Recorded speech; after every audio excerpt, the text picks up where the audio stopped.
Hello friends, welcome to share trader Kannada. ಇವತ್ತು banking stocks ಬಗ್ಗೆ ಮಾತಾಡ್ಕೋಬೇಕು. ಮೋರ್ಗನ್ ಸ್ಟ್ಯಾನ್ಲಿ ಅವರು ಬ್ಯಾಂಕಿಂಗ್ ಸ್ಟಾಕ್ಸ್ ರಿಲೇಟೆಡ್ ಆಗಿ ಸ್ವಲ್ಪ ಸ್ಟಾಕ್ಸ್ ನೇಮ್ಸ್ನ ಮೆನ್ಷನ್ ಮಾಡ್ತಾ ಅದರಲ್ಲಿ ರೀರೇಟಿಂಗ್ ಕಾಣಿಸೋದಕ್ಕೆ ಚಾನ್ಸಸ್ ಇದೆ ಅಂತ ಹೇಳ್ತಿದ್ದಾರೆ. ಮೀನ್ಸ್ ಇಲ್ಲಿವರೆಗೂ ಬ್ಯಾಂಕಿಂಗ್ ಸೆಕ್ಟರ್ಸ್ನು ಯಾವ ವ್ಯಾಲ್ಯೂಷನ್ಸ್ ಎಲ್ಲ ಆದರೆ ನೋಡಿದ್ದಾರಲ್ಲ, ಆ ವ್ಯಾಲ್ಯೂಷನ್ ಇಂಪ್ರೂವ್ ಆಗೋದಕ್ಕೆ ಚಾನ್ಸಸ್ ಇದೆ. ಅದಕ್ಕೆ ಕಾರಣವಾಗಿ ಸ್ಟಾಕ್ ಪ್ರೈಸಸ್ ಬೆಳೆಯುತ್ತೆ. ಬಟ್ ಎಲ್ಲ ಸ್ಟಾಕ್ಸ್ನು ಇವರು ಮೆನ್ಷನ್ ಮಾಡಿಲ್ಲ. ಪರ್ಟಿಕ್ಯುಲರ್ಲಿ ಲಾರ್ಜ್ ಕ್ಯಾಪ್ ಸ್ಟಾಕ್ಸ್ಗೆ ಅಡ್ವಾಂಟೇಜ್ ಇರುತ್ತೆ ಅಂತ ಮೆನ್ಷನ್ ಮಾಡಿದ್ದಾರೆ. ಇದಕ್ಕೆ ಇವರು ರೀಸನ್ಸು ಹೇಳ್ತಿದ್ದಾರೆ. ಬಟ್ ಸ್ಟಾಕ್ ನೇಮ್ಸ್ನ ಗಮನಿಸಿದ್ರೆ ICICI bank, Axis bank private ಸೆಗ್ಮೆಂಟಲ್ಲಿ, ಪಬ್ಲಿಕ್ ಸೆಕ್ಟರ್ ಅಂಡರ್ಟೇಕಿಂಗಲ್ಲಿ BOB and state bank of India names ಇವರು ಮೆನ್ಷನ್ ಮಾಡಿದ್ದಾರೆ. ಅಂಡ್ ಈ ಮಿಡ್ ಕ್ಯಾಪ್ ಸ್ಪೇಸಲ್ಲಿ ಫೆಡರಲ್ ಬ್ಯಾಂಕ್ನು ಅಂಡ್ AU ಸ್ಮಾಲ್ ಫೈನಾನ್ಸ್ ಬ್ಯಾಂಕ್ನು ಅದು ಸ್ವಲ್ಪ ರಿಸ್ಕಿ. ಥ್ರೂ ಡಿಪಾಸಿಟ್ ಮೂಲಕ ರೈಸ್ ಮಾಡಬೇಕು ಅನ್ಕೊಂಡು ಅಂಡ್ ಥ್ರೂ ಲೋನ್ಸ್ ಕೊಡಬೇಕಂತ ಅನ್ಕೊಂಡ್ರು ಸ್ವಲ್ಪ ಕಷ್ಟ ಇರುತ್ತೆ. ಬಟ್ ಬಿಗ್ ಬ್ಯಾಂಕ್ಸ್ ಲೈಕ್ ಇದಕ್ಕೆ ಮುಂಚೆ ನಾವು ಮಾತಾಡ್ಕೊಂಡಿದ್ದ ನೇಮ್ಸ್ ಅಲ್ವಾ, ಲಾರ್ಜ್ ಕ್ಯಾಪ್ಸ್ ಅಲ್ಲಿರುವಂಥ ಸ್ಟಾಕ್ಸು ಬೆಟರ್ ಗ್ರೋ ಆಗುತ್ತೆ ಅಂತ ಇವರು ಮೆನ್ಷನ್ ಮಾಡಿದ್ದಾರೆ. ಈ ರೀಸೆಂಟ್ ಟೈಮ್ಸ್ ಅಲ್ಲಿ most of the manufacturing companies ಆದ್ರೂ ಕೆಮಿಕಲ್ ಅಂಡ್ ಫಾರ್ಮ್ ಇದರ ರಿಲೇಟೆಡ್ ಆಗಿರುವಂಥ ಮೋಸ್ಟ್ ಆಫ್ ದಿ ಕಂಪನೀಸು ಕೆಪಾಸಿಟೀಸ್ನ ಫುಲ್ ಆಗಿ ಯುಟಿಲೈಸ್ ಮಾಡ್ತಿದೆ. ಅಂಡ್ ಅವರು ಫರ್ದರ್ ಆಗಿ ಕೆಪಾಸಿಟೀಸ್ ಇಂಪ್ರೂವ್ ಮಾಡ್ಕೊಳ್ಳೋಕೆ ನೋಡ್ತಾರಲ್ವಾ, ಅದರಿಂದ ಅದರ ರಿಲೇಟೆಡ್ ಆಗಿ ಅವರು ಬ್ಯಾಂಕ್ಸ್ನ ಅಪ್ರೋಚ್ ಆಗಿ ಲೋನ್ಸ್ ತಗೊಂಡು ಅವರ ಮ್ಯಾನುಫ್ಯಾಕ್ಚರಿಂಗ್ ಫೆಸಿಲಿಟಿನ ಎಕ್ಸ್ಪೆಂಡ್ ಮಾಡ್ತಾರೋ. ಅದರಲ್ಲಿ ಭಾಗವಾಗಿ ಬ್ಯಾಂಕ್ಸ್ಗೆ ಅಡ್ವಾಂಟೇಜ್ ಇರುತ್ತಂತ ಸೆಕೆಂಡ್ ಲೆಗ್ ಆಫ್ ರೀರೇಟಿಂಗ್ ಈ ಬ್ಯಾಂಕ್ಸ್ ಅಲ್ಲಿ ಕಾಣಿಸ್ತಾ ಇದೆ ಅಂತ ಮೋರ್ಗನ್ ಸ್ಟ್ಯಾನ್ಲಿ ಅವರು ಭಾವಿಸ್ತಾ ಇದ್ದಾರೆ. ಮೋರ್ಗನ್ ಸ್ಟ್ಯಾನ್ಲಿ ಅವರು ಭಾವಿಸ್ತಾ ಎಂಟೈರ್ ಬ್ಯಾಂಕಿಂಗ್ ಸ್ಪೇಸ್ನು ಅವರು ಪಾಸಿಟಿವ್ ಆಗಿ ನೋಡ್ತಾ ಇದೀವಿ ಅಂತ ಸ್ಟೇಟ್ಮೆಂಟ್ಸ್ ಅಂತೂ ಮಾಡಿದ್ದಾರೆ. ನೆಕ್ಸ್ಟು ಸಿಮೆಂಟ್ ಸ್ಟಾಕ್ಸ್ ಬಗ್ಗೆ ಮಾತಾಡ್ಕೋಬೇಕು. ಇವತ್ತು ಮೋಸ್ಟ್ ಆಫ್ ದಿ ಸ್ಟಾಕ್ಸ್ ಎಲ್ಲಾನು ಸ್ಟ್ರಾಂಗ್ ಆಗಿ ರ್ಯಾಲಿ ಆಗಿದೆ. ಲೈಕ್ ACC ಅಂಬುಜಾ ದೊಡ್ಡದಾಗೇನು ಬೆಳೆದಿಲ್ಲ, ಬಟ್ ಸ್ಟಿಲ್ ಇವು most of the cement stocks ಅಂದ್ರೂ ಬೆಟರ್ ಆಗಿ ಪರ್ಫಾರ್ಮ್ ಮಾಡಿ ರೀಸೆಂಟ್ ಮಂತ್ಸಲ್ಲಿ. ಪರ್ಟಿಕ್ಯುಲರ್ಲಿ ಅದಾನಿ ಅವರು ಯಾವಾಗಾದ್ರೆ ಅಕ್ವಜೇಷನ್ ಮಾಡಿದ್ದಾರೆ ಅಂತ ಹೇಳಿದಾರಲ್ಲ, ಆವಾಗ್ಲಿಂದಾನು ಈ ಸ್ಟಾಕ್ ಒನ್ ಡೈರೆಕ್ಷನಲ್ ಆಗಿ ಮೂವ್ ಕಾಣಿಸಿದೆ. ಆ್ಯಂಡ್ ಸ್ಟಿಲ್ ಎಲ್ಲ ಸಿಮೆಂಟ್ ಸ್ಟಾಕ್ಸು ಕಂಪೇರ್ ಮಾಡ್ತಿದ್ರು ಅಂಬುಜಾ ಎಕ್ಸ್ಪೆನ್ಸಿವ್ ಆಗಿ ಟ್ರೇಡ್ ಆಗ್ತಿದೆ. ಯೂಶುವಲ್ ಆಗಿ Shree cement and UltraTech expensive valuation ಅಲ್ಲೇ ಇದೆ. ಇವೆರಡು ಟ್ರ್ಯಾಕ್ ರೆಕಾರ್ಡು ಆಲ್ಮೋಸ್ಟ್ ಹೆಚ್ಚು ಕಡಿಮೆ ಸೇಮ್ ವ್ಯಾಲ್ಯೂಷನ್ ಅಲ್ಲಿ ಪ್ರೆಸೆಂಟ್ ಅಂಬುಜಾ ವ್ಯಾಲ್ಯೂಷನ್ಸ್ ಕಾಣಿಸ್ತಾ ಇದೆ.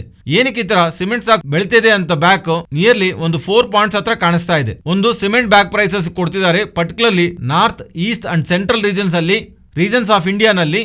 ಸೌತ್ ಅಲ್ಲಿ ಸ್ವಲ್ಪ ಜಾಗಗಳು ಮಾತ್ರ ಲೈಕ್ ಚೆನ್ನೈ, ಬೆಂಗಳೂರಲ್ಲಿ ಮಾತ್ರ ಈ ಸೈಡ್ ಅಲ್ಲಿ ಮಾತ್ರ ಜಾಸ್ತಿ ಮಾಡಿದ್ದಾರೆ. ಆದ್ರೆ ರೆಸ್ಟ್ ಆಫ್ ದಿ ಸೌತ್ ಎಲ್ಲಾನು ಸಿಮೆಂಟ್ ಬ್ಯಾಕ್ ಪ್ರೈಸಸ್ ಅಂತೂ ಜಾಸ್ತಿ ಮಾಡಿಲ್ಲ. North, east and west and central ಇಂಡಿಯಾನಲ್ಲಿ ಮೋಸ್ಟ್ಲಿ 15 to 30 rupees ವರ್ಗು ಸಿಮೆಂಟ್ ಪ್ರೈಸಸ್ ಜಾಸ್ತಿ ಮಾಡ್ತಿದೀವಿ ಪರ್ ಬ್ಯಾಗ್ ಅಂತ.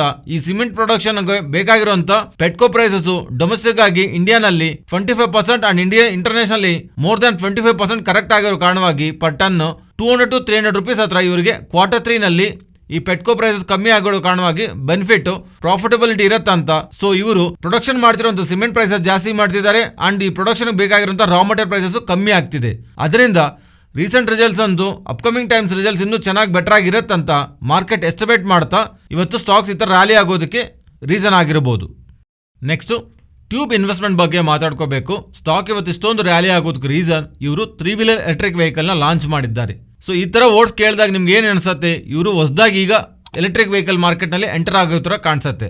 ಆದರೆ ಎಂಟೈರ್ ಇಂಡಿಯಾನಲ್ಲಿ ಎಲೆಕ್ಟ್ರಿಕ್ ವೆಹಿಕಲ್ ಬಗ್ಗೆ ಮಾತಾಡ್ಕೋಬೇಕಂದ್ರೆ ಆ ಟೈಮ್ನಲ್ಲಿ 2008ನಲ್ಲೇ ಇವರು ಒಂದು ಎಲೆಕ್ಟ್ರಿಕ್ ಸ್ಕೂಟರ್ನ ಲಾಂಚ್ ಮಾಡಿದ್ದಾರೆ. ಆದರೆ ಅದು ಫ್ಲಾಪ್ ಆಗಿದೆ.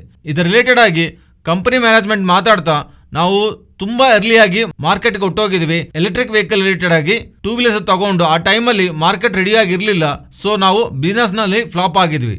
ಆದರೆ ಈಗ ತುಂಬ ಸ್ಟಡಿ ಮಾಡಿದ ಮೇಲೆ ಸ್ಟ್ರಾಟಜಿಕ್ ಆಗಿ ಎಲೆಕ್ಟ್ರಿಕ್ ವೆಹಿಕಲ್ ಮಾರ್ಕೆಟ್ನಲ್ಲಿ ಎಂಟರ್ ಆಗ್ತಿದ್ವಿ. ಅಂಡ್ ಇವರು 2-wheeler ಎಲೆಕ್ಟ್ರಿಕ್ ಸ್ಪೇಸ್ನಲ್ಲಂತೂ ಟಚ್ ಮಾಡ್ತಿಲ್ಲ. ಬಿಕಾಸ್ ಅದು ಆಲ್ರೆಡಿ ತುಂಬ ಕ್ರೌಡೆಡ್ ಆಗಿದೆ. ತುಂಬ ಜನ ಪ್ಲೇಯರ್ಸ್ ಆಲ್ರೆಡಿ ಮಾರ್ಜಿನ್ಗೋಸ್ಕರ ಕಾಂಪೀಟ್ ಮಾಡ್ತಿದ್ದಾರೆ. ಅದರಿಂದ ನಾವು ಆ ಸೆಗ್ಮೆಂಟ್ ಟಚ್ ಮಾಡ್ತಿಲ್ಲ.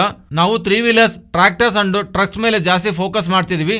ಅದರಲ್ಲಿ ಭಾಗವಾಗಿ 3-wheelers ಎಲೆಕ್ಟ್ರಿಕ್ ವೆಹಿಕಲ್ಸ್ನ ಈಗ ನಾವು ಲಾಂಚ್ ಮಾಡ್ತಾ ಇದೀವಿ with name of the Montra electric. ಈ 3-wheelers ಪ್ರೈಸು 3,06,000 ಇಂದ ಸ್ಟಾರ್ಟ್ ಆಗತ್ತೆ ಅಂತ.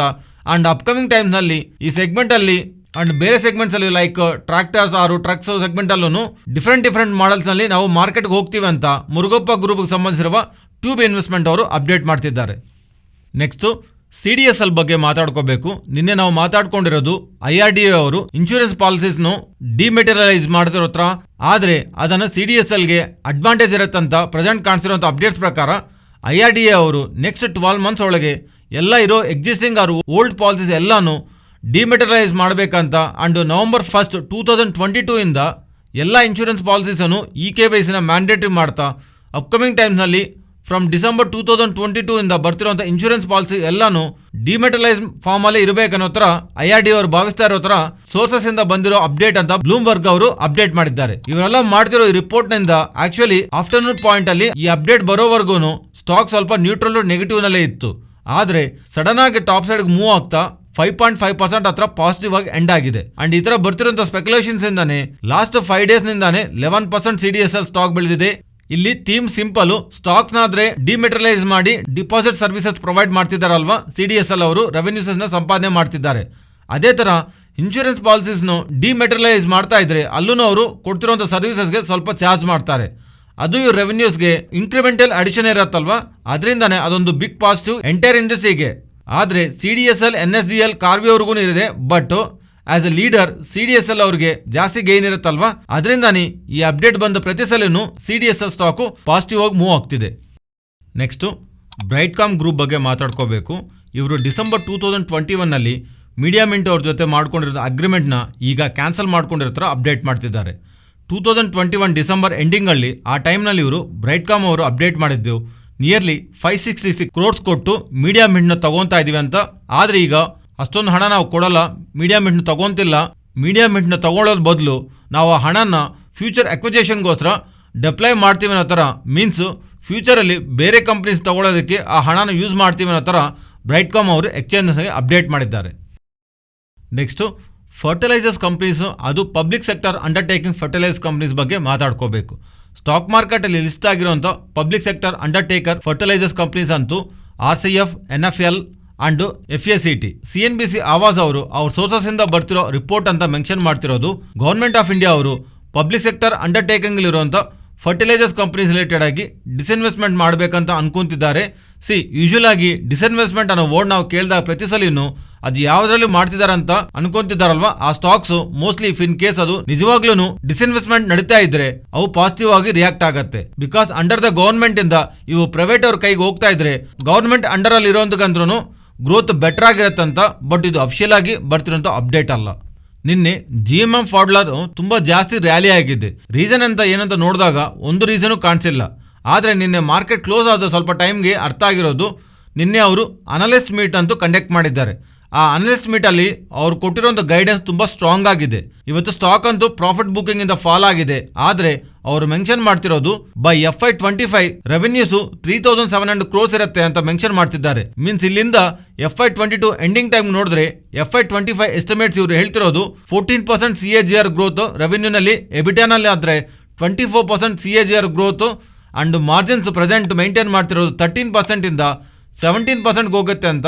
ಅಂಡ್ ROC 25% ಹತ್ರ ಮೈಂಟೈನ್ ಮಾಡ್ತೀವಿ ಅಂತ ಮ್ಯಾನೇಜ್ಮೆಂಟ್ ಹೇಳ್ತಿದ್ದಾರೆ. ಮ್ಯಾನೇಜ್ಮೆಂಟ್ ಮಾಡ್ತಿರೋಂಥ ಕಮೆಂಟ್ರಿ ನಿನ್ನೆ ಸ್ಟಾಕ್ ಪ್ರೈಸ್ ರ್ಯಾಲಿಗಂತೂ ರೀಸನ್ ಆಗಿದೆ. And even capex related ಆಗನು 3% revenue ಮಾಡ್ತೀವಿ ಅಂತ ಹೇಳ್ತಿದ್ದಾರೆ. ಅಂಡ್ ಇವನ್ $20 million ಯೂಸ್ ಮಾಡಿ ಇನ್ ಆರ್ಗಾನಿಕ್ ಆಗಿನೂ ಅಕ್ವಿಜೇಷನ್ಸ್ ಮಾಡ್ತಾ ಬಿಸ್ನೆಸ್ನ ಗ್ರೋ ಮಾಡ್ತಾರಂತ GMM ಫಾಡ್ಲರ್ ಮ್ಯಾನೇಜ್ಮೆಂಟ್ ಅಪ್ಡೇಟ್ ಮಾಡ್ತಿದ್ದಾರೆ. ಇದು ಫ್ರೆಂಡ್ಸ್ ಇವತ್ತಿನ ವಿಡಿಯೋ. ಈ ವಿಡಿಯೋನಲ್ಲಿ ನಾವು ಶೇರ್ ಮಾಡಿದಂಥ ಕಂಟೆಂಟ್ ನಿಮಗೆ ವ್ಯಾಲ್ಯೂಬಲ್ ಆಗಿದ್ರೆ ತಪ್ಪದೇ ನಮ್ಮ ಚಾನಲ್ನ ಸಬ್ಸ್ಕ್ರೈಬ್ ಆಗಿ ಅಂಡ್ ಬೆಲೈಕಾನ್ ಕ್ಲಿಕ್ ಮಾಡಿ ಆಲ್ ನೋಟಿಫಿಕೇಶನ್ಸ್ ಆಕ್ಟಿವೇಟ್ ಮಾಡ್ಕೊಳ್ಳಿ. ಈ ಡೇಟಾ ನಿಮ್ಮ ಫ್ರೆಂಡ್ಸ್ ಅಂಡ್ ಫ್ಯಾಮಿಲಿ ಮೆಂಬರ್ಸ್ಗೆ ಯೂಸ್ ಆಗತ್ತಂದ್ರೆ ಶೇರ್ ಮಾಡೋದಕ್ಕೆ ಪ್ರಯತ್ನ ಮಾಡಿ. Thank you.